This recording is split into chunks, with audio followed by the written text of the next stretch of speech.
Hi, this is John Allen Green, Franciscan hermit from Johannesburg, with my weekly podcast, Reflections on the Gospel from the Hermitage. And this day we celebrate the second Sunday of Lent. We know that the journey of Lent for each one is bound in a chapter of a book within 40 days. Yet it is neither temporal nor individual.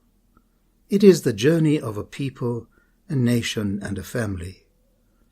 From the beginnings of God's breath kissed into our earthly moulded forms, we come to acknowledge our created connectedness to the earth and to God. Through the desert we are stripped of our illusions, our pride, and our grand posturing, to see truth pour light through the cracks of our woundedness, and to make a choice whether or not to return to the source of love, who is also our healer, our joy, our hope, and our life. This is the only source who can lead us from that darkness to light, from despair to hope, and from death to immortality. It is only from the source with which our original face can become manifest. Your life story is a beautiful and mysterious story, and without any doubt, your story reveals that you have been wounded along the way. You've been wounded because you received God's first love through the brokenness of those who reflected that love to you. Your father, your mother, your brother, your sister. They are people who loved you to a greater or lesser degree, but who were limited because of the wounds of their own lives. Sometimes they loved you in ways that were painful for you. They wounded you, not because they wanted to, but because they are broken people. Within each one of us is a kind of deep breakage that is often called original sin. Our parents inherited it, so did you and I. We are each born to love, but we cannot love unconditionally. This is the wonderful and terrible. We grow because of it and we suffer because of it. What is important is that we try to integrate this wondrous and incredible mystery. We have been touched with God's love through channels that were broken. Through our woundedness, we are ushered into the true experience of that first love. From the desert, we continue our journey with Jesus to the mountain of revelation. For it is here that our true entwined human and divine nature of Jesus Christ is revealed. It is here, too, that our own face is revealed, made in the mold of Jesus the Christ.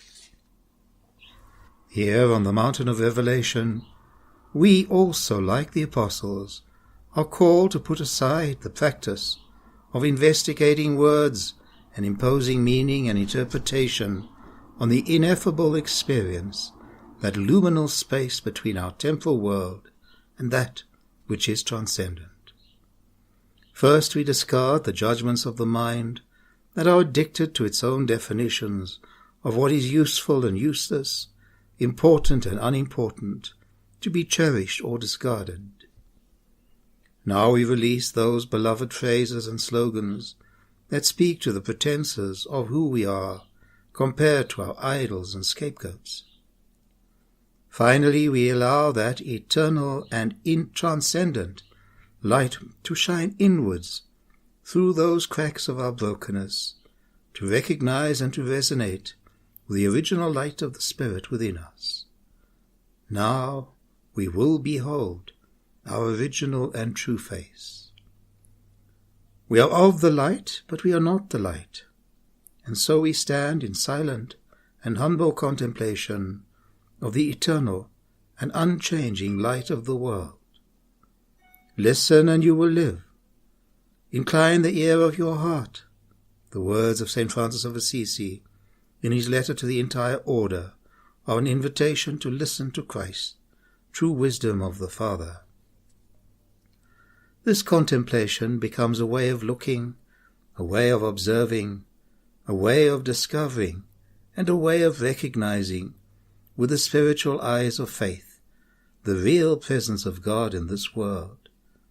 External material and bodily appearances become potential means of profoundly seeing and believing the mystery of God.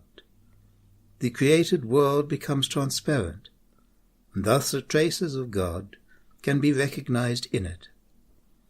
The sole premise for contemplation is spiritual eyes, that is, the ability to see everything with the eyes of the Spirit. Our steps through this Lenten journey will lead us through and beyond death, so that we may become people of the resurrection. Listen and you will live. May the Lord grant you peace.